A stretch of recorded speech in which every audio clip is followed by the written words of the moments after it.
This is King World News. I'm Eric King, and you're about to hear part two of the James Dines interview. Remember to go to our homepage at www.kingworldnews.com for more interviews. Where this week we also have David Tice, Chief Portfolio Strategist of the Prudent Bear Fund, Bill Lagner, co-founder of Bearing Asset Management, whose fund returned over 100% in 2008, as well as Tom Dorsey, whose work is on so many firms' desks each day on Wall Street. You stated in our last interview that, quote, they will run the printing presses to countermand the deflation. It will not work, and the punishment for that will be hyperinflation. And let me tell you something, that is something you don't really want to live through, end quote. Within 3 weeks of that interview, Dr. Mark Faber went public and stated there is a 100% probability that the United States will go into hyperinflation. So great minds think alike. How bad is this going to be for the United States and the citizens who are unaware of the dangers facing them, Mr. Dines? The danger is being first. They're the ones they throw the rocks at. They're going to blame you. Yeah. Well, all right. That brings me back to that speech I gave in November of 1980, when at that point, you might recall, there was a huge inflation in America. It was traumatized. U.S. Treasury bonds were yielding over 10%. And I got up on my hind legs and I said, we're headed for the coming great deflation. And it would be in slow motion and invisible. And for the subsequent 20 years, Fed head Greenspan took credit for having tamed inflation, when in fact it was just rolling over toward a great deflation. And that's where we are now. We're right at the point where it's just about to go into a deep deflation. It began in Japan in 1989. We're still bearish on Japan from that sell signal. But these long swings are what I really like to play, because the short term can be manipulated by short-term events, but the broad tide doesn't change very easily. And this goes back to the great Charles H. Dow's description of the stock market as ripples, waves, and tides, which he pioneered. It was a genius perception. But the tide of deflation began, actually, looking back, if you adjust everything for what the government says is inflation, you'll see that it began around 1980. And if you adjust the stock market for so-called inflation, you'll see the deflation. And in fact, just in the last 6 years, the letter coming out next week, we published a chart of the Dow adjusted for the price of gold. And you can clearly see the major top that was reached in 1999, 2000, 2001. And we've been in a clear, classic down channel ever since. So you have to understand that they're playing with smoke and mirrors with these games by the printing press. You know, if a company doubles the number of shares outstanding, it cannot stay at the same price. Each share is worth less. This is just simple mathematics. And that's how I knew gold was going up, as they were trying to keep the price fixed while they were printing more and more paper backed by gold. It was a radical prediction, but it was based on very simple mathematics. And it just took someone who was unafraid to be disliked. I mean, I like to be liked, don't get me wrong, but I am not prepared to impair my own integrity to be liked. And that's the difference. And my feeling is that we are still in what I call then the coming great deflation. We are in a deflation. When I said 5 years ago that I'm looking for lower labor rates, people just were dumbfounded. Well, people are always dumbfounded by me, but I mean, that was a prediction that had to happen. You're now in a world, 30 years ago, America had the capital, the know-how, the engineers, and the rest of the world was just trying to copy America. They were trying to buy our technology, which we sold them fairly stupidly for pennies. And now they have cheaper labor, and they have capital, and the know-how, and transportation. And how do you think we can possibly continue paying our workers at General Motors $65 an hour when they're competing with Chinese labor at $100 a month? It's not rocket science to make a prediction that labor is coming down. And it's coming down a lot harder than it has so far. You ain't seen nothing yet. So we are in a tremendous deflation.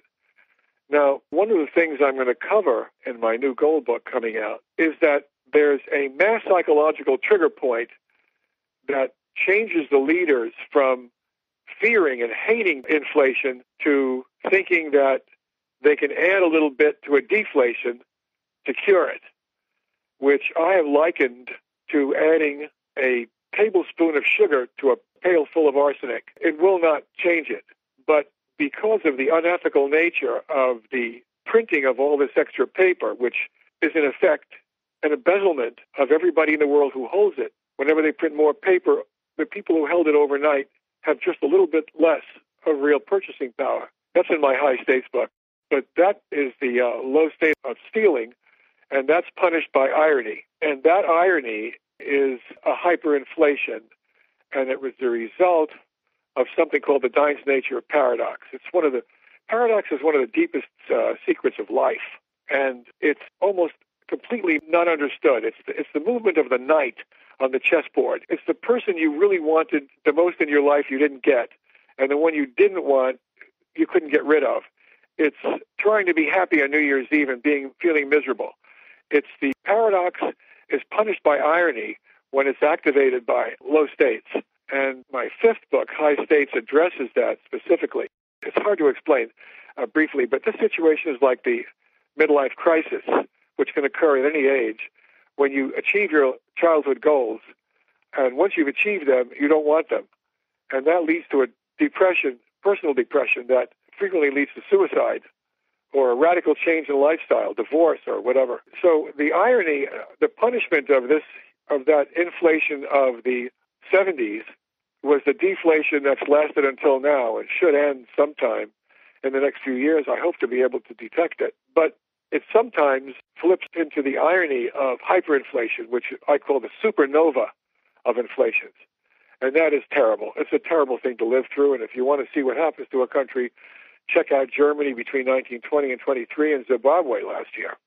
Last interview you stated, well, I'll say two things about hyperinflations. They almost always end with a man on a white horse. Napoleon's first act was to mint a gold coin called a Napoleon, and the country immediately revived.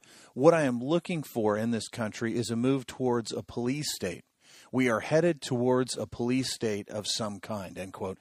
Mr. Dines, as you know, I speak to the top people in the financial world each week on this show, and I can tell you from some of my off-air conversations with them, a significant number of them are deeply concerned about the direction the United States is heading and the possibility of losing our freedoms, and some are even talking about leaving the United States. How much danger are we in as we move towards a police state of truly losing our freedoms and our Constitution just continually being trashed? You're a smart reporter. I stuck that in a minor paragraph in the back, hoping nobody would notice it, but you picked up on it. Well, all right. Let me step back to explain my feelings on that. You see, psychology studies our genes and our experiences and tells us that's who we are. However, I believe there's another mind, an invisible mass mind, that almost never shows itself, but it does when, for example, something terrible happens, like 9/11 or Princess Diana's death, when we all react the same way, viscerally. And when that happens, we activate the mass mind.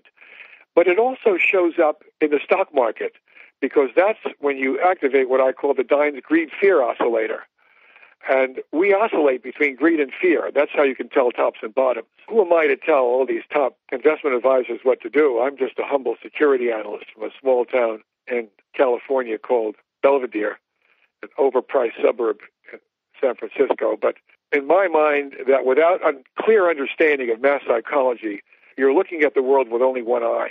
And one of the things in that book I covered in the mass, the movement of the mass, which the whole book on that, but is that it affects politics also, which is hardly surprising. And I've developed something called the Dines Letters Political Gamut, which I used the initials TPG to discuss. And I lay this out vertically from north to south, arbitrarily. On top is box 1, which is least government, and on the bottom, box 10, is most government. So there's a gradient, a gamut, that moves from north to south. And I deliberately use those words rather than left to right or east to west. So to get rid of the whole political baggage of leftists and rightists and all the rest of that, because that's a lot of crap. The truth is that if you go down to box 10, you have total government. That's a dictatorship. And excuse me, but that includes communism and fascism. They are identical. And whoever bifurcated those two is a fiend, because they are in the same place and all forms of tyranny are home there. And what I've noticed in my studies of different centuries is that there are slow movements up or down, north or south, on this scale. And I first began to develop this theory when I realized that in the 19th century, there was a movement southward toward more government. And that reached full flower early in the 20th century in fascism and communism. And after the war began slowly turning northward, after World War II.